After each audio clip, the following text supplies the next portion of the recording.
রাধে রাধে, জয় শ্রীকৃষ্ণ। প্রিয় ভাই ও বোনেরা, আবারও চলে আসলাম তোমাদের মাঝে একটা গুরুত্বপূর্ণ ভিডিও নিয়ে। আজ জনতার দরবারে মুখ্যমন্ত্রীর কাছে দ্বারস্থ হয়েছে চাকরি প্রার্থীদের 4 সংগঠন। তাদের মধ্যে নার্স, ডক্টর, আশা, যত ধরনের চাকরি প্রার্থীদের সংগঠন রয়েছে, সবাই জনতার দরবারে মুখ্যমন্ত্রীর কাছে তাদের দাবি দাওয়া নিয়ে পৌঁছে গেছেন। তোমাদের স্টাফ নার্স গ্রেড 2 যে সমস্ত প্রিয় ভাই ও বোনেরা, তোমরা বিগত দিনের যে সরকার ছিল, স্বাস্থ্য ভবন, WBHRB, নবান্ন, তোমরা কিন্তু প্রতিটা জায়গায় তোমরা পৌঁছে গিয়েছিলে।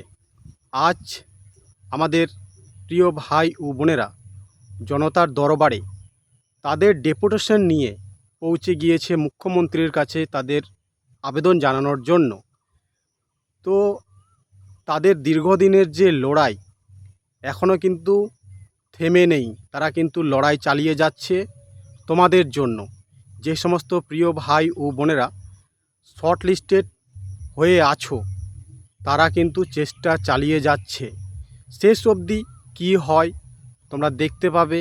আজকে কিন্তু জনতার দরবারে সমস্ত, শুধু নার্স না, ডক্টর, আশা, CHO প্রত্যেকে পৌঁছে গেছে তাদের দাবি দেওয়া। যে সমস্ত CHO আছে, তারা যারা কন্ট্রাকচুয়াল জব করছে সেটা যেন পার্মানেন্ট করা হয়, আশাদের বেতন বৃদ্ধি করা হয়।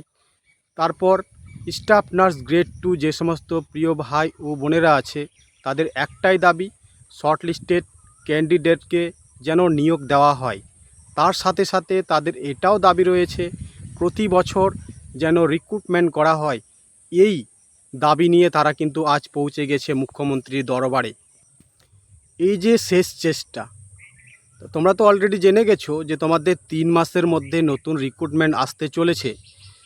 তো তারপরেও আমার প্রিয় ভাই ও বোনেরা কিন্তু চেষ্টা চালিয়ে যাচ্ছে।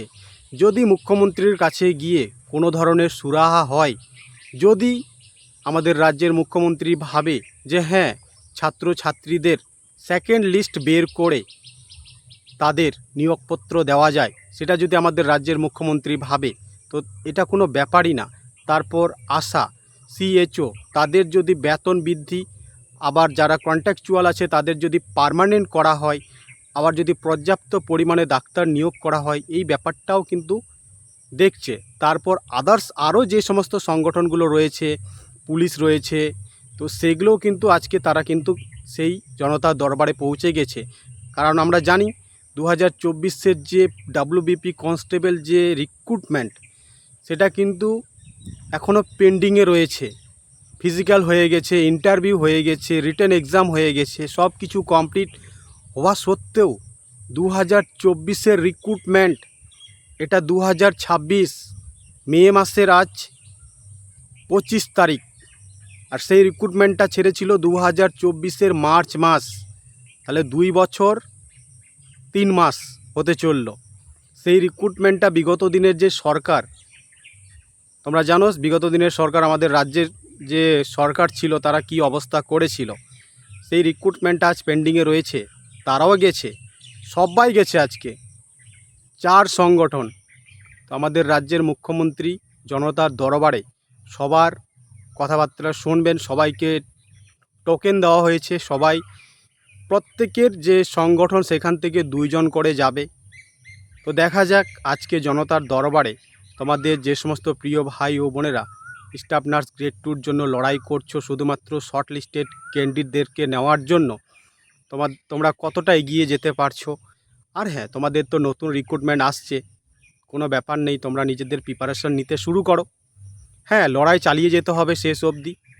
যতদিন না তোমরা ফল পাচ্ছ, একটা রায় পাচ্ছ যে না, তোমাদের নেওয়া হবে না, নতুন রিক্রুটমেন্ট আসবে প্রতি বছর, এটাও কিন্তু একটা বড় পাওনা। আর যদি নেওয়া হয় তাহলে তো তোমাদেরই লাভ। যারা আজকে ফ্রন্টে, যারা সামনে থেকে যারা লড়াই করছে, অনেকেই আছে। বিশেষ করে উত্তরবঙ্গ থেকে একটা ভাই, পঙ্কজ দাস, সে কিন্তু প্রচুর লড়াই করছে। সে কলকাতাতে আজকেও রয়েছে, সে কিন্তু আজকেও গেছে।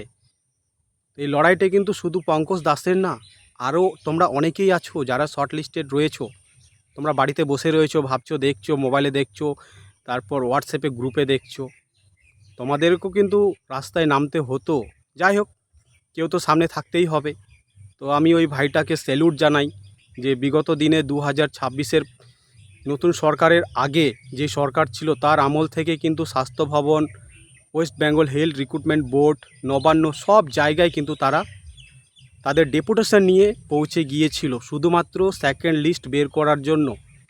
কারণ বিগত দিনে আমাদের ওয়েস্ট বেঙ্গলে হেলথ রিক্রুটমেন্ট বোর্ডে স্টাফ নার্সে অনেক দিন ধরে রিক্রুটমেন্ট হয়নি। যে পরিমাণ ভ্যাকেন্সি দরকার ছিল সেই পরিমাণ কিন্তু ভ্যাকেন্সি আসেনি। কারণ 2022-এর পর কোনো ধরনের রিক্রুটমেন্ট হয়নি, সেটা আমরা প্রত্যেকে জানি। আর যে ভ্যাকেন্সিটা বেরিয়েছে সেটা কিন্তু সাফিসিয়াল না। কারণ বিগত দিনে আমরা দেখেছিলাম প্রায় 8,000, 9,000 এইভাবে কিন্তু ভ্যাকেন্সি বেরোতো।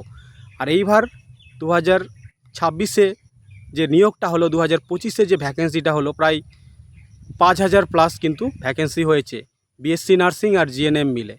তো এই জন্য আজকে জনতার দরবারে অনেক প্রিয় ভাই ও বোনেরা পৌঁছে গেছে তাদের দাবি দাওয়া নিয়ে।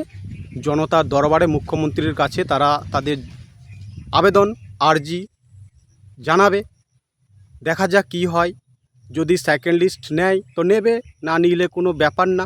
কারণ তারা তো তাদের লড়াইটা করেছে, এটাই অনেক। আর নতুন রিক্রুটমেন্ট সে তো তোমাদের 3 মাসের মধ্যে আসছে। আর প্রতি বছর যেন নতুন রিক্রুটমেন্ট হয়, স্বাস্থ্যক্ষেত্রে যেন উন্নয়ন করা হয়, স্বাস্থ্যক্ষেত্রের পরিকাঠামো যেন উন্নয়ন করা হয়। তার মধ্যে ডাক্তার, নার্স, আশা, ল্যাব টেকনিশিয়ান, ফার্মাসিস্ট প্রত্যেকের দরকার, এটা আমরা সবাই জানি। তাই আজকে জনতার দরবারে 4 সংগঠন কিন্তু পৌঁছে গেছে। তো দেখা যাক কি হয়। তারা সবাই তাদের ডেপুটেশন দেবে আমাদের রাজ্যের নতুন মুখ্যমন্ত্রী শ্রী শুভেন্দু অধিকারী মহাশয়। ব্যাপারগুলোকে ভেবে দেখবেন কি হতে পারে। তো ভিডিওটা এই পর্যন্তই। তো দেখা যাক, হয়তো তোমাদের খুশির খবর আসতে পারে, না হওয়ার তো কোনো কিছুই নেই। আমাদের রাজ্যের মুখ্যমন্ত্রী চাইলে সব কিছুই হতে পারে, এটা কিন্তু বাস্তব চিত্র। তো সবাই ভালো থেকো, সুস্থ থেকো, আর ভিডিওটা অবশ্যই লাইক, কমেন্ট, সাবস্ক্রাইব করো।